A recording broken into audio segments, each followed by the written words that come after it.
Hello दोस्तों, मैं लेके आ गया चाणक्य नीति का चौथा अध्याय। यह निश्चित है कि शरीरधारी जीव के गर्भकाल में ही आयु, कर्म, धन, विद्या, मृत्यु इन पांचों की सृष्टि साथ ही साथ हो जाती है। साधु महात्माओं के संसर्ग से पुत्र, मित्र, बंधु और जो अनुराग करते हैं वे संसार चक्र से छूट जाते हैं और उनके कुल धर्म से उनका कुल उज्ज्वल हो जाता है। जिस प्रकार मछली देखरेख से, कछुवी चिड़िया स्पर्श से, चोंच द्वारा सदैव अपने बच्चों का पालन पोषण करती है, वैसे ही अच्छे लोगों के साथ से सर्व प्रकार से रक्षा होती है।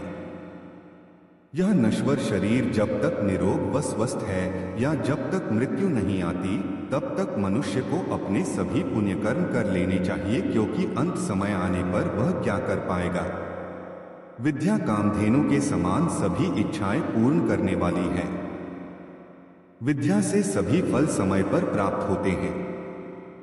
परदेश में विद्या माता के समान रक्षा करती है। विद्वानों ने विद्या को गुप्त धन कहा है, अर्थात विद्या वह धन है जो आपातकाल में काम आती है। इसका न तो हरण किया जा सकता है न ही इसे चुराया जा सकता है। सैकड़ों अज्ञानी पुत्रों से एक ही गुणवान पुत्र अच्छा है। रात्रि का अंधकार एक ही चंद्रमा दूर करता है, न कि हजारों तारे। बहुत बड़ी आयु वाले मूर्ख पुत्र की अपेक्षा पैदा होते ही जो मर गया वह अच्छा है, क्योंकि मरा हुआ पुत्र कुछ देर के लिए ही कष्ट देता है, परंतु मूर्ख पुत्र जीवन भर जलाता है। बुरे ग्राम का वास, झगड़ालू स्त्री, नीच कुल की सेवा, बुरा भोजन, मूर्ख लड़का, विधवा कन्या, ये 6 बिना अग्नि के भी शरीर को जला देते हैं। उस गाय से क्या लाभ जो न बच्चा जने और न ही दूध दे। ऐसे पुत्र के जन्म लेने से क्या लाभ जो न तो विद्वान हो न किसी देवता का भक्त हो। इस संसार में दुहकों से दग्ध प्राणी को 3 बातों से सुख शांति प्राप्त हो सकती है, सुपुत्र से, पतिव्रता स्त्री से और सत्संगति से।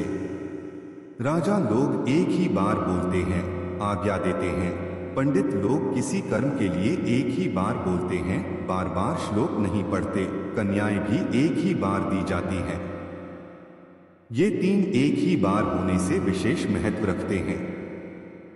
तपस्या अकेले में, अध्ययन 2 के साथ, गाना 3 के साथ, यात्रा 4 के साथ, खेती 5 के साथ और युद्ध बहुत से सहायकों के साथ होने पर ही उत्तम होता है। पत्नी वही है जो पवित्र और चतुर है, पतिव्रता है। पत्नी वही है जिस पर पति का प्रेम है। पत्नी वही है जो सदैव सत्य बोलती है। बिना पुत्र के घर सुना है, बिना बंधु बांधवों के दिशाएं सुनी है। मूर्ख का हृदय भावों से सूना है। दरिद्रता सबसे सूनी है, अर्थात दरिद्रता का जीवन महाकष्टकारक है। बार बार अभ्यास न करने से विद्या विष बन जाती है। बिना पचा भोजन विष बन जाता है। दरिद्र के लिए स्वजनों की सभा या साथ और वृद्धों के लिए युवा स्त्री विष के समान होती है। दयाहीन धर्म को छोड़ दो, विद्याहीन गुरु को छोड़ दो, झगड़ालू और क्रोधी स्त्री को छोड़ दो और स्नेहविहीन बंधु बांधवों को छोड़ दो। बहुत ज्यादा पैदल चलना मनुष्यों को बुढ़ापा ला देता है।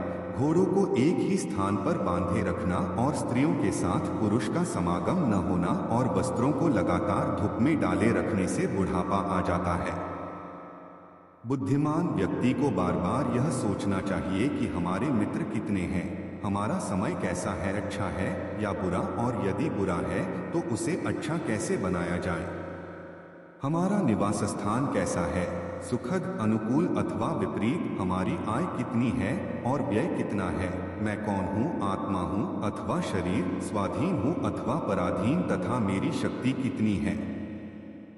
जन्म देने वाला पिता, उपनयन संस्कार कराने वाला, विद्या देने वाला गुरु, अन्नदाता और भय से रक्षा करने वाला, ये 5 पितर माने जाते हैं। राजा की पत्नी, गुरु की स्त्री, मित्र की पत्नी, पत्नी की माता, सास और अपनी जननी, ये 5 माताएं मानी गई है। इनके साथ मातृवत व्यवहार ही करना चाहिए। अग्नि देव ब्राह्मणों, क्षत्रियों और वैश्यों के देवता है। ऋषि मुनियों के देवता हृदय में है। अल्प बुद्धि वालों के देवता मूर्तियों में है और सारे संसार को समान रूप से देखने वालों के देवता सभी जगह निवास करते हैं।